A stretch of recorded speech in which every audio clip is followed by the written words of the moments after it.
Մայքլ Ֆարադեյը ծնվել է 1791 թվականի սեպտեմբերի 22-ին Լոնդոնի Արվարձանում, Դարփնի ընտանիքում։ 13 տարեկանից աշխատել է գրքերի խանութում որպես առաքիչ,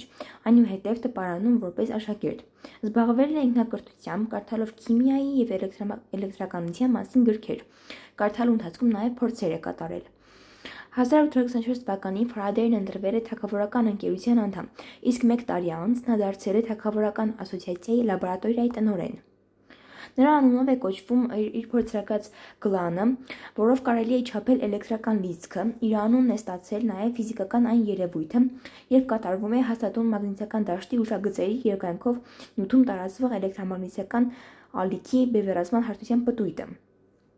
Նա մահացել է 1867 թվականի օգոստոսի 25-ին։